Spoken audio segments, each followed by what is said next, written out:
In this video, I'm going to show you how to make task card master or a task card master file. Google Docs does not keep your preferences from one document to another. So every time you go in, any preferences that you did save are gone. So by creating a master task card file, you'll be able to reuse the task cards that you're going to create over and over again, just by copying the existing file. So the first thing I'm going to do is change the size of my slides. Go to File and scroll down to Page Setup.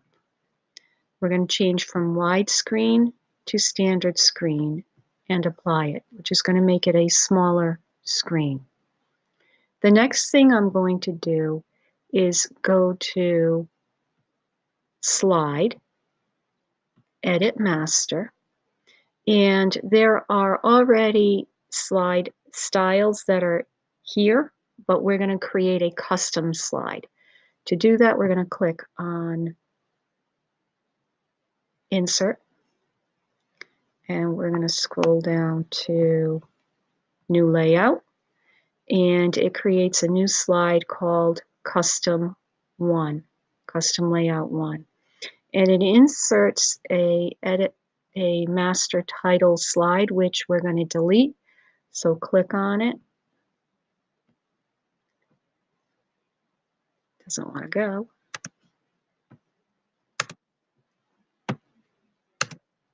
And delete it.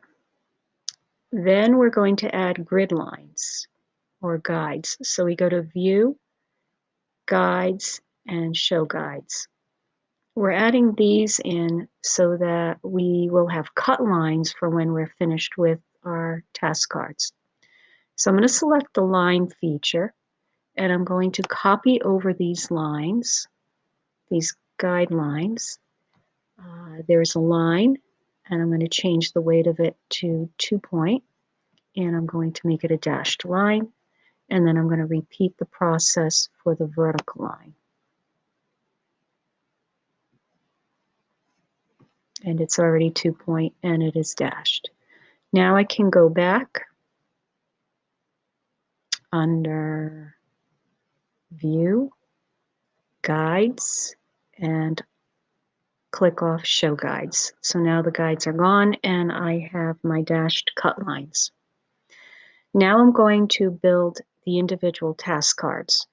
So I'm going to select Shapes, and I'm going to select the rounded rectangle. That's the one that I like.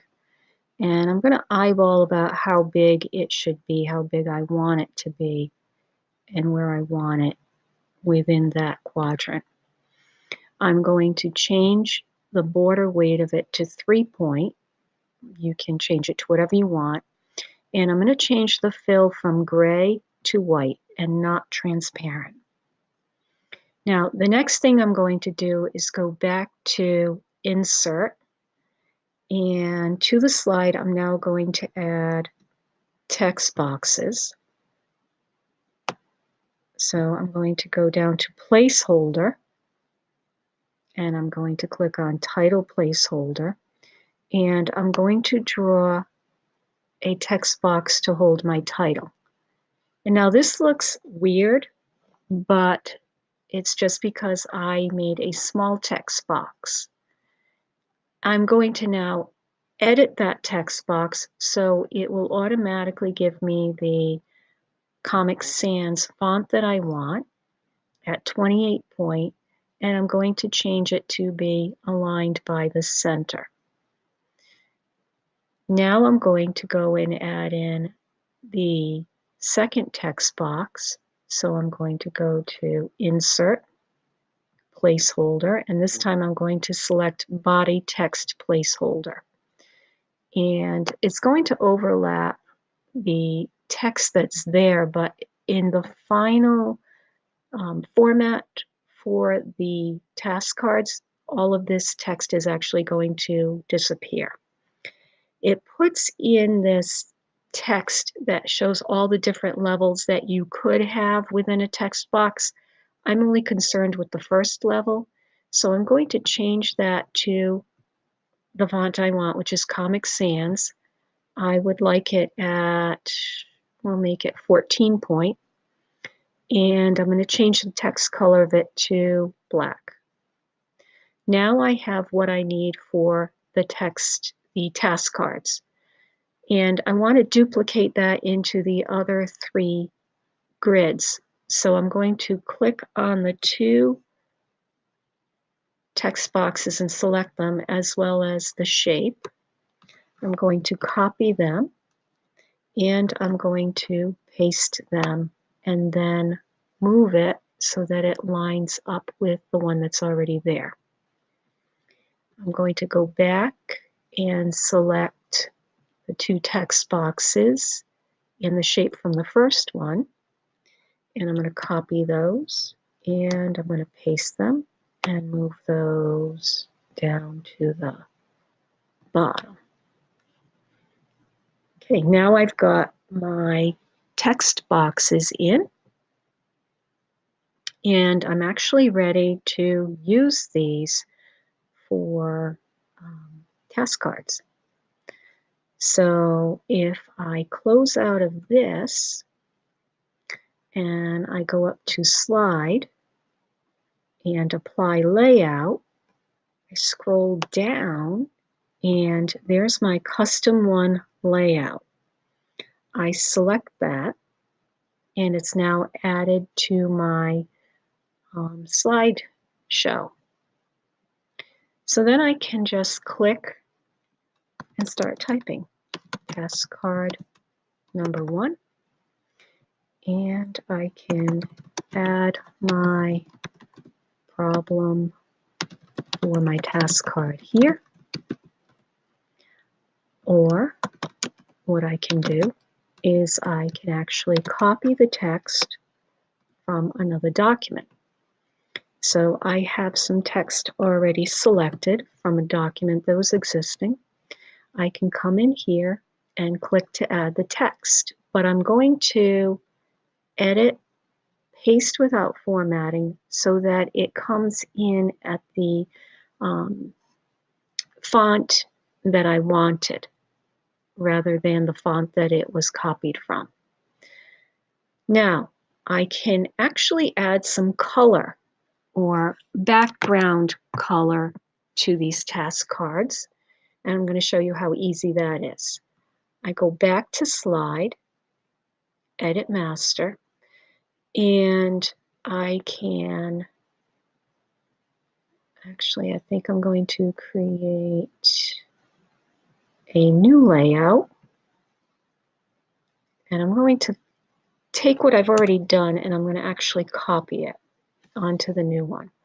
So within the custom layout 1, I'm going to click down and then I'm going to edit, select all. I'm going to copy and then I'm going to go to my new custom layout number 2 and I'm going to paste there. And now I'm going to show you how to add a background color to it. So if you wanted to color code based by level of difficulty and group students based on level of difficulty and give them different task cards, this is one way that you can differentiate by using different colored backgrounds. So in order to do it, you can download free digital paper or purchase digital paper onto your computer. And I've already done that. So if I select Insert an Image and Upload from the computer, I've got some colored paper here. And I'm gonna select this pretty purple color. I'm gonna open it and it puts it right on the top of my task cards. I'm going to first